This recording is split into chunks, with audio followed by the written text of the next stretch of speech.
Hello viewers! Welcome to my personal vlog. Lizelle is here again for another mini-series. I am OFW in Hong Kong for 2 years. So, for this video, pag-usapan natin bakit nga ba mas magandang dito ka magtrabaho sa Hong Kong. Kung interested ka at naghahanap ka ng mga magagandang bansa, panoorin mo tong video na ito. So, habang nga gumagawa ako ng aking skincare routine bago matulog, so pag-usapan natin bakit nga ba maganda dito sa Hong Kong. Una sa lahat, dito sa Hong Kong, pag nagtrabaho ka bilang domestic helper, yearly ang sahod tumataas. Yes po, totoo yan. Taon-taon tumataas ang sahod. Merong mga amo na tinataas din yung sahod. Meron naman ding hindi. Kagaya sa akin na kung ano lang yung napag-usapan sa kontrata, yun lang talaga yung sinunod. So, tumaas man yung sahod yearly, hindi siya nagtaas. Pero no worries kasi additional contract ako and tinaasan naman ako. So, kumbaga, above minimum na ako. Pero marami talaga mga amo dito na galante na hindi ko report kahit na bago ka palang tinaasan ka ng sahod. Dito sa Hong Kong viewers, secure po tayo kasi yung batas is patas.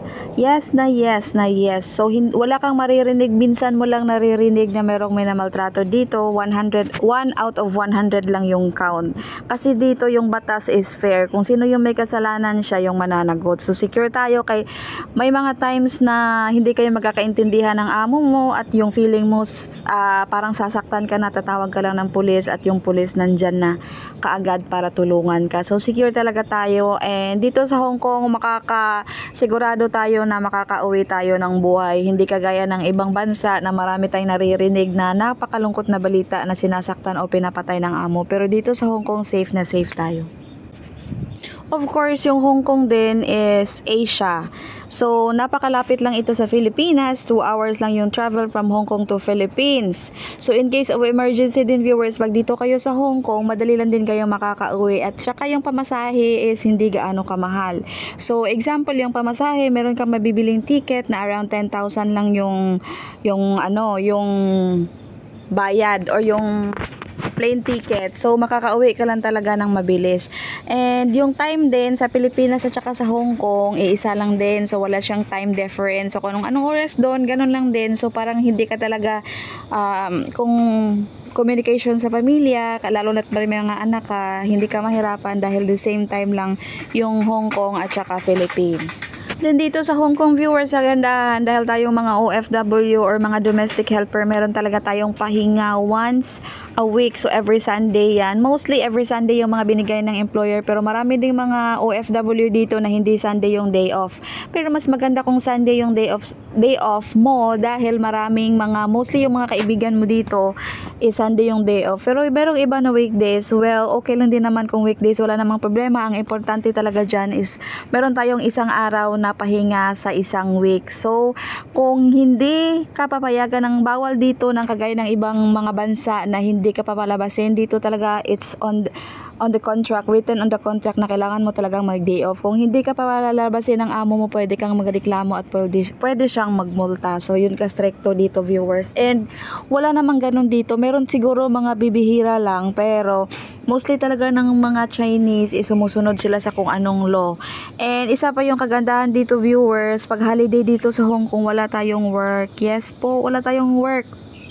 Merong mga holiday na magkakasunod gaya ng nung nakaraan is holiday Monday. So day off namin nung Sunday, pagka Monday day off ulit namin. So naging 2 days yung off namin in a week. So yun yung pinakamaganda talaga dito. And yung off natin is bayad yan. Kung gusto ng employer mo na pagtatrabahuin ka on that day na day off mo is kailangan niyang magbayad. Kailangan niya kang bayaran ng extra.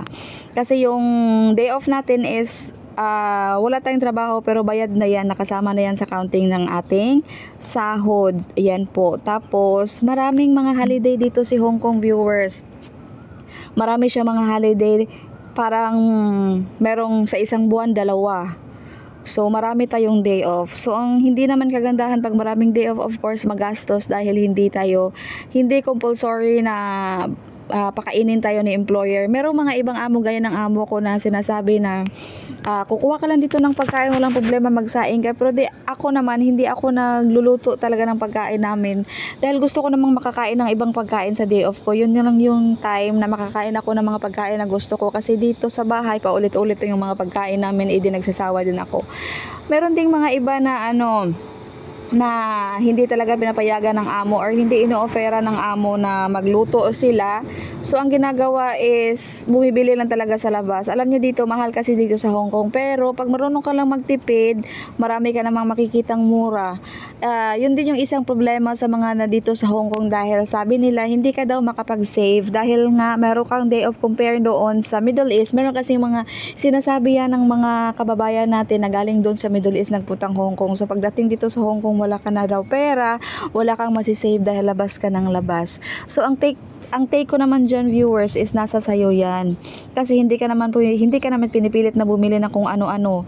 So nasa sayo yan pag magastos ka at hindi mo makontrol yung sarili mo. Kasi nga dito sa Hong Kong, napakarami magagandang bilihin.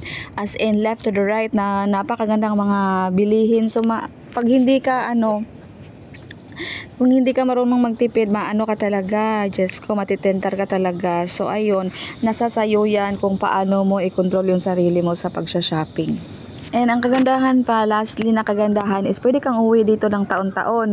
Pwede kang uwi dito ng every 6 months. Basta shoulder mo lang yung pamasahe mo. Kasi marami mga amo dito na laging nagbabakasyon sa ibang bansa.